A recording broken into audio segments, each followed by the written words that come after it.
¿Te has preguntado cómo es posible que con más acceso que nunca a la palabra de Elohim, el pueblo que dice seguir al mismo Mesías esté tan dividido?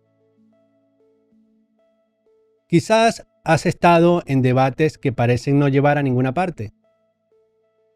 Quizás has sentido una gran tristeza por ver la división generada por una doctrina o por una interpretación diferente. Y esto nos presenta una gran contradicción, ¿no es cierto? Es lógico pensar que un mayor conocimiento de las Escrituras debería llevarnos a más unidad y no a más división como vemos actualmente a nuestro alrededor. Esta confusión no es casualidad, es un diseño.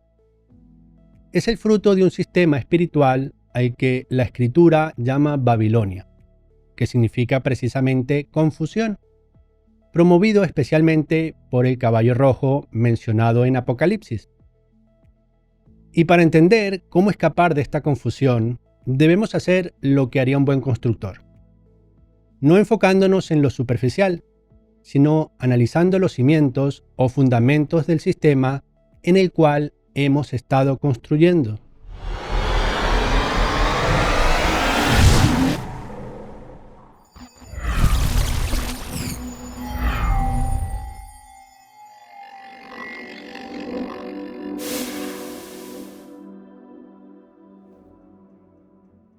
Shalom y bienvenido.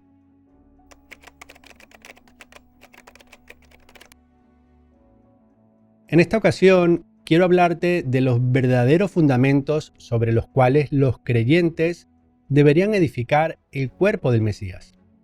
Porque lamentablemente la mayoría no está construyendo sobre estos fundamentos dados por el Mesías, sino sobre los establecidos por el sistema babilónico, en especial los del caballo rojo de Apocalipsis 6:4. Y salió otro caballo, bermejo, y al que lo montaba le fue dado poder de quitar de la tierra la paz, y que se matasen unos a otros, y se le dio una gran espada. Yahweh, en su infinita sabiduría, nos dio un modelo perfecto para la edificación de su casa, un templo espiritual viviente. La Escritura nos enseña que este templo debe edificarse sobre el fundamento de los apóstoles y los profetas, siendo Yeshua la piedra angular de toda la estructura. Pero, en la práctica, ¿cómo debe desarrollarse este fundamento? Pues para edificar el templo espiritual, constituido por todos los santos, de una manera práctica se necesitan tres cosas. Primero, someternos al espíritu de Yeshua, ahogando nuestro ego. Segundo, someternos los unos a los otros en este mismo espíritu, creando una verdadera hermandad. Y tercero, que el enfoque siempre sea el servicio. Es decir, espíritu, hermandad y servicio. Estos tres puntos son esenciales para la formación de la nación. Entonces, recapitulando, para hacer el trabajo, los apóstoles y los profetas deben dejar de lado sus propios pensamientos, sentimientos y egos, y deben someterse al Espíritu y luego someterse los unos a los otros en el Espíritu de Elohim. Deben poner primero al Espíritu y luego a la hermandad, y su enfoque debe estar siempre en el servicio. De esto tenemos un buen ejemplo en el libro de los Hechos. Porque ha parecido bien al espíritu apartado y a nosotros no imponeros ninguna carga más que estas cosas necesarias. Como vemos aquí, los apóstoles debían someterse primero al espíritu y luego los unos a los otros. Las Escrituras nos advierten lo que pasa si este modelo se rompe. Justamente lo que pasó cuando los caballos del Apocalipsis comenzaron a tomar protagonismo en la historia. Pero, ¿cómo sucedió esto? ¿Cómo el fundamento cambió dando lugar a los 4 caballos del Apocalipsis? Para responder a esto, comencemos viendo algo de historia.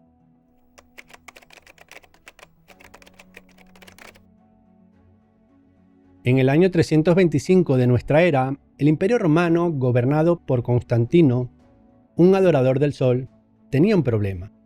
Su imperio estaba dividido. Una parte del pueblo creía en el Mesías de Israel y la otra parte adoraban al sol. El emperador Constantino necesitaba una religión común para unificar su imperio. Por lo tanto, convocó el Concilio de Nicea para unir en un mismo culto a los que creían en el Mesías y a los que adoraban al sol.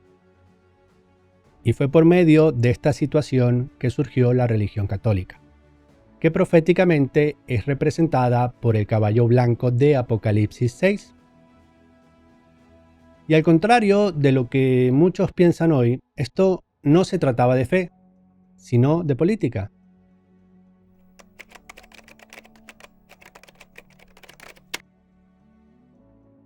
La Iglesia Católica no se estableció por una convicción espiritual, sino por una necesidad de mantener al imperio unido. Constantino no estaba buscando la verdad. Su propósito era establecer la unidad por medio de la política. Él puso su agenda en primer lugar, desterrando al espíritu apartado, y estableció una falsa hermandad por la fuerza. En la historia, este patrón no es nuevo. Este suceso es semejante a lo que sucedió con Israel cuando las 10 tribus del norte se separaron. Después de la muerte del rey Salomón, Israel se dividió en 2 reinos separados, suceso que podemos comprobar en Primera de Reyes 12, siendo uno de los versos más significativos el número 12, que nos dice así: Y aconteció que oyendo todo Israel que Jeroboam había vuelto, enviaron a llamarle a la congregación y le hicieron rey sobre Israel, sin quedar tribu alguna que siguiese la casa de David, sino solo la tribu de Judá. El nuevo reino, también conocido como la casa de Efraín, ungió a su propio rey, Jeroboam. Luego, este nuevo rey instituyó un nuevo sacerdocio que no era del linaje de Leví. También estableció el culto a 2 becerros de oro, uno que fue colocado en Dan y otro en Beit-El, y le dijo a la gente que fueran allí en lugar de ir a Jerusalén. Y además movió la fiesta de los tabernáculos del 7º mes al 8º mes. Todas estas cosas son las sombras proféticas de lo que la Iglesia Católica haría más tarde. La Iglesia Católica estableció al gran obispo en Roma, el Papa, como el rey y el líder espiritual de la Iglesia Católica. La Iglesia Católica también instituyó un nuevo sacerdocio que no era del linaje de Leví. Eliminó el segundo de los 10 mandamientos contra la adoración de ídolos en las Biblias católicas y puso ídolos en sus lugares de culto. Le dijo a la gente que fuera a estas catedrales en vez de ir a Jerusalén, y movió las fiestas del 7º mes a diciembre, cambiándola por la Navidad. En todos los sentidos lo hizo sonar como si tuvieran el poder de cambiar los tiempos de las fiestas solemnes y la Torá, fusionando símbolos de la fe israelita con el paganismo romano. Y cambiaron los tiempos y la Torá, tal como profetizó Daniel. Y él hablará palabras contra el Altísimo, y quebrantará a los santos del Altísimo, y tendrá la intención de cambiar los tiempos designados y la Torá, y ellos serán puestos en su mano por un tiempo y tiempos y la mitad de un tiempo. El cumplimiento de esta profecía la vemos claramente cumplida con la celebración de la Navidad, mencionada hace un momento, que fue tomada de una representación del nacimiento del dios Sol, una deidad romana, y le dieron la connotación de Jesús, con lo cual adoraban al Sol con un nombre diferente. Por otra parte, cambiaron el día de reposo del 7º día de la semana al primero, el día asignado en honor al sol, día que actualmente conocemos como domingo. Muchos cristianos argumentan hoy que el día se cambió porque el Mesías resucitó en este día. Pero la pregunta que hay que hacerse es, ¿dónde está el mandamiento para ese cambio?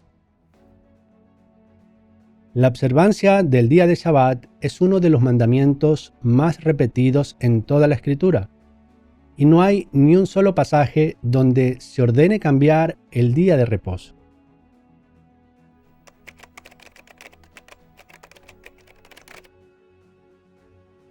Entonces, podemos notar que la aparición del caballo blanco no fue solo un evento político, sino que fue una suplantación del espíritu.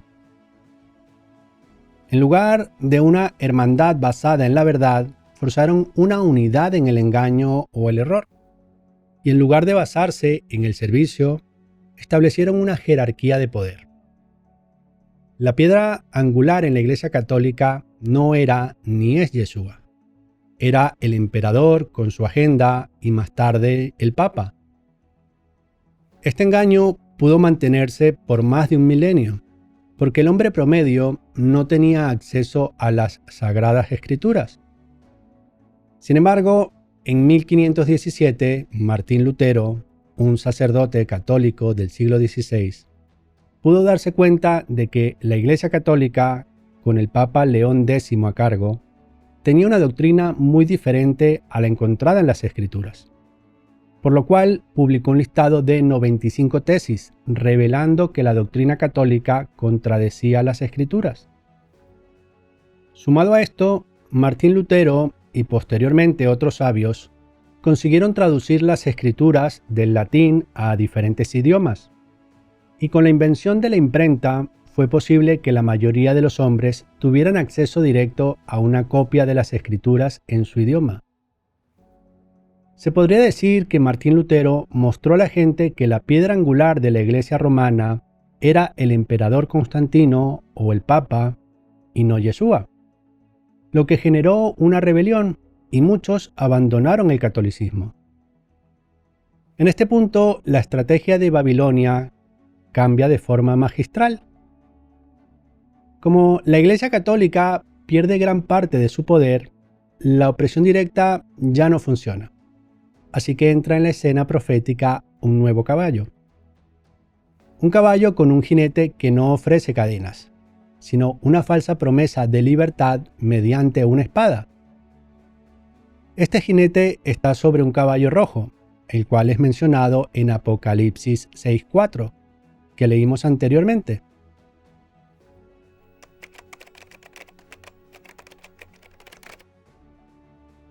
Y aquí es donde llegamos a nuestra situación actual. El caballo rojo nos dio la libertad para estudiar las Escrituras por nosotros mismos. Pero esta libertad trajo como consecuencia una gran división.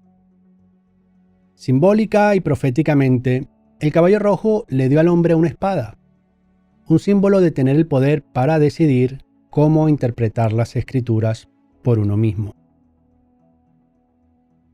Y la parte buena de esto es que muchos pudieron abandonar el catolicismo impuesto por la fuerza y la manipulación. Pero, ¿qué hicimos con esta espada? Muchos se están suicidando o están asesinando a otros doctrinalmente, usando el conocimiento como excusa para la discusión interminable y la división. Y esto es algo que se ha venido agravando con el pasar del tiempo. Mientras más conocimiento obtienen los creyentes, aun siendo esto algo bueno, se vuelven más orgullosos y divididos. Para hacer un análisis bastante simple, quiero presentarte esta comparativa. Aquí vemos 4 grupos que han surgido de manera progresiva. Primero están los católicos, que se caracterizan por una gran unidad estructural, pero muy poco estudio de las Escrituras. Luego comenzaron a surgir diferentes denominaciones cristianas dentro del protestantismo, donde la unidad es considerablemente menor y se promueve la lectura de las Escrituras. Luego, a partir de cada denominación protestante surgieron otros grupos, que identificándose con las principales denominaciones protestantes, establecieron iglesias independientes por su mayor estudio de las Escrituras y mayor diferencia en las interpretaciones, ocasionando una mayor división. Y para concluir esta comparativa, tenemos a los mesiánicos, o de raíces hebreas. Estos, si bien tienen un mayor conocimiento de las Escrituras que las anteriores, lamentablemente son mucho más independientes, creando inevitablemente muchos más cuerpos diferentes, algo que es completamente opuesto a lo que se ordena en las Escrituras. Con esto podemos notar que en un extremo del espectro, los católicos son un ejemplo de unidad, pero con una doctrina completamente contaminada, mientras que en el otro extremo, los mesiánicos son un ejemplo de interés y estudio de las Escrituras, pero con el menor interés por la unidad y el servicio. Básicamente, lo que sucede aquí es que mientras más conocimiento tienen las ovejas, más se dispersan de la manada, y por lo tanto quedan más lejos del gran pastor, nuestro Mesías. Esto es una muestra de que estos pastizales pertenecen a la doctrina o teología babilónica del reemplazo, desviándose del camino correcto y de la doctrina verdadera de Yeshua. Y a cada uno de estos grupos podemos representarlos como un árbol babilónico. Así, los primeros que vimos en la comparativa tienen una mala doctrina y consecuentemente malos frutos, mientras que progresivamente aparecen árboles que carecen de cohesión y por ello pierden la capacidad de dar frutos. Recordemos lo que dijo Yeshua en Mateo 7, del 16 al 20. Por sus frutos los conocerás. ¿Los hombres recogen uvas de los espinos o higos de los cardos? De esta manera, todo árbol bueno da frutos muy buenos, pero el árbol corrupto da frutos malos. Un buen árbol no puede dar malos frutos, ni un árbol corrupto puede dar buenos frutos. Todo árbol que no da buen fruto es cortado y arrojado al fuego. Por lo tanto, por sus frutos los conocerás.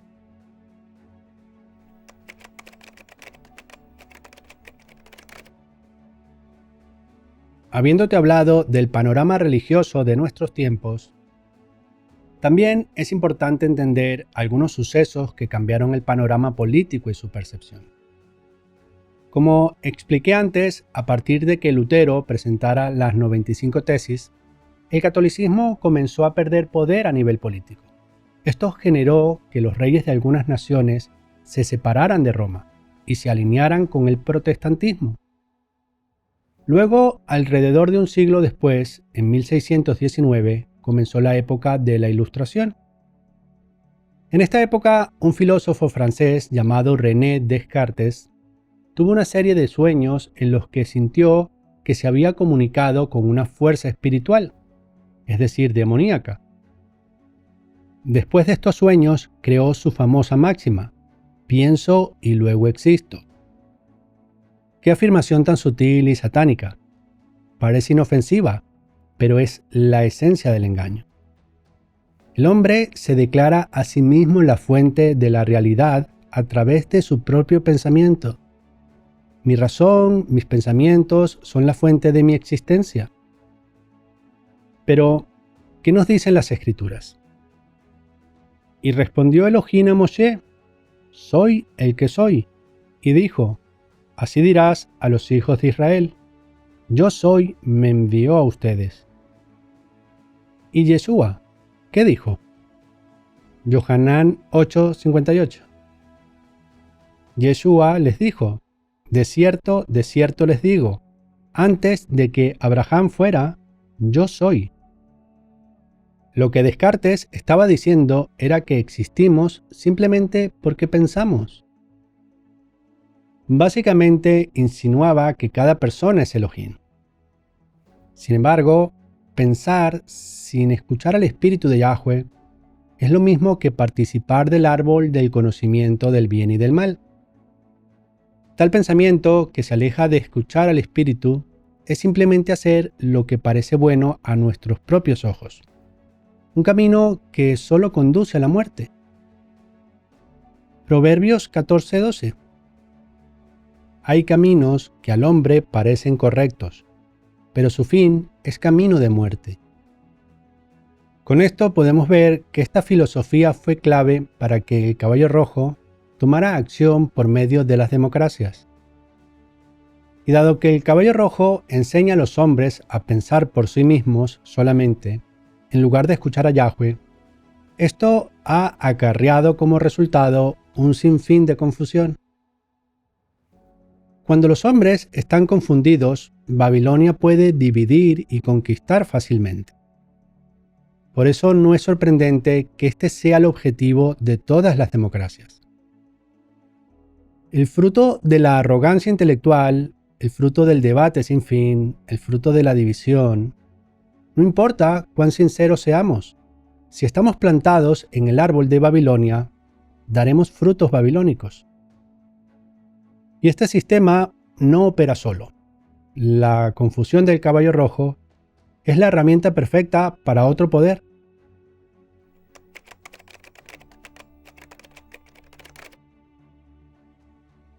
El Caballo Negro representa a una élite que controla el dinero. Esta capacidad le permite influir o controlar tanto a los gobiernos como a los tribunales a través de los masones, así como a los medios, de los cuales son dueños.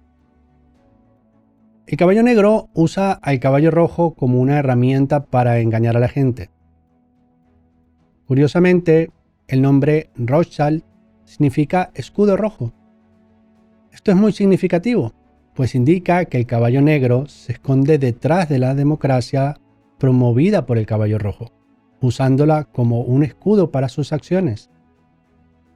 Al manipular la opinión pública a través de los gobiernos, los tribunales, los medios de comunicación y las escuelas, el Caballo Negro puede fabricar y dirigir hacia donde ellos quieran el consentimiento del pueblo. Y esto, aun cuando causa confusión, muerte y destrucción, paradójicamente el Caballo Rojo ha sido una herramienta útil para alejar a Efraín del papado y motivarlos a estudiar las Escrituras por sí mismos.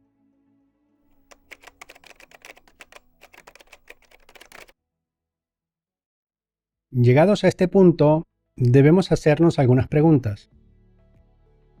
Y no me refiero a ¿cuál es la doctrina correcta? Esta no es la pregunta que debes hacerte, sino sobre qué fundamento estamos construyendo, en qué árbol estamos creciendo y de qué árbol nos alimentamos. Puedes seguir tratando de entenderlo todo con tu mente, discutiendo sobre doctrinas y sintiéndote orgulloso de tu conocimiento, mientras das frutos de división. Puedes quedarte en el árbol de Babilonia usando tu conocimiento como una espada contra tu hermano, sintiéndote orgulloso de tu realidad mientras el fruto de la división se pudre a tus pies. O puedes hacer algo radicalmente diferente. Puedes mirar el árbol en el que estás realmente injertado y ver tus frutos. Y si ves división, contienda y arrogancia, puedes admitir, estoy en el árbol equivocado. La solución no es más debate, sino arrepentimiento y humillación delante de Yahweh, para que te corte del árbol en el que estás, aunque duela, y te injerte en el buen olivo. Y para ser injertado debemos morir a nuestro ego y a nuestra necesidad de tener siempre la razón y ganar cada discusión. Significa comprometernos en amar a nuestro prójimo más de lo que amamos nuestras propias interpretaciones. La elección es nuestra. Dejemos de construir sobre los fundamentos de la confusión y construyamos sobre la única y verdadera roca, Yeshua. Lehitraot ve Shalom.